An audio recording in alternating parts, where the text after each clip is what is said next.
Charles Darwin proposed the most widely accepted theory of evolution.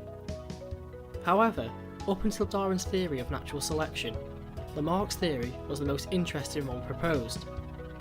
He proposed that if animals used a feature of their body, a common example is the giraffe's neck, the feature would grow and develop and then be passed on to their offspring. So, the more the giraffes used their necks to reach and eat leaves, the longer the neck would be as each generation passed. On the other hand, if the feature wasn't used by the species, it would be lost. Lamarck lacked evidence, and he also suggested that all animals evolved from worms originally. This was his fountain of life idea. This meant people were not very convinced by his ideas. Darwin's ideas of natural selection came after Lamarck's ideas. Darwin thought that individuals within a species showed a wide variety of certain characteristics. When individuals bred, the environment wouldn't be able to support all of the offspring. This meant only the individuals with the most suited characteristics would survive and reproduce. This is where the survival of the fittest idea came from. When these individuals then bred, the more suited characteristics would be passed on to their offspring. Darwin built his theory up over many years, and one of the most famous ventures he went on was the Galapagos Islands with the finches. Darwin, as I've said, spent many years on this theory, and this was mainly due to the idea being so bizarre for the time. In his time, they didn't even know about genes. He used his venture at the Galapagos Island to show how the same species, the finches, can have different characteristics in different areas due to the differing environment. Even with all of his evidence, opposition was strong due to a number of reasons. Religious opposition was really high. His theory contradicted the idea of God creating all the animals on the earth. There was also no explanation, at the time, as how these characteristics would be passed on to offspring, because obviously genes and alleles were not discovered. Finally, some scientists still didn't think he had enough evidence. Once genetics were better understood, more and more people were convinced by Darwin's ideas. Another important figure we need to look at is Gregor Mendel. Mendel observed that the inheritance of characteristics is determined by units that are passed on by parents. Again, Mendel did his work before genes and chromosomes were even found out.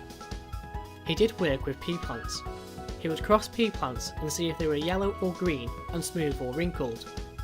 He would find that these characteristics are inherited in patterns. He even went on to suggest that these units which were passed on were sometimes dominated. As we now know, these are dominant alleles, and that the characteristics were never mixed, so you can't have a yellow and green pea. It was only when chromosomes were discovered and genetics was better understood that Mendel's work was accepted. Again, it wasn't until the late 1950s that DNA was truly being understood. In this time, the double helix structure was modelled and many developments took place. Eventually, the theory of genes came about, and then the theory of gene coding for proteins explained how these certain characteristics were showing up in the phenotype. Alfred Russel Wallace is yet another important figure in this area.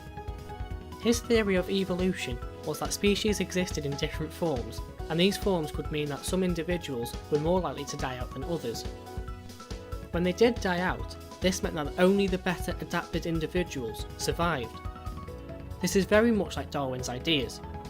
However, Wallace didn't have as much evidence as Darwin did, and so Darwin's ideas and theories were and still are the most discussed theories. Speciation is one area where Wallace did a lot of work. In a population, there is variation, and so a range of alleles will be controlling the characteristics of the population. Sexual reproduction and mutations are sources of genetic variations. Natural selection means that some alleles are favourable, and so the individuals with these alleles will survive and pass them on. However, if for some reason a population is separated, the advantageous characteristics may change. So, the alleles which are selected for in one area may be different to the new area due to environmental changes. As the two new populations go through generations, natural selection will occur and the genetic variation between the two groups will only increase. Eventually, the two separated populations may not be able to interbreed to produce fertile offspring. This would be as a result of the genetic variation increasing too much. This would then mean they are now classed as two different species. Populations can become separated in different ways. If they are separated by geographical isolation, then the two populations are separated by a physical barrier, such as a mountain or river. This could be as a result of the formation of a new island or earthquakes and so on. Environmental isolation is different. This is when there is no physical barrier, but something such as the climate gets warmer in one area and not the other.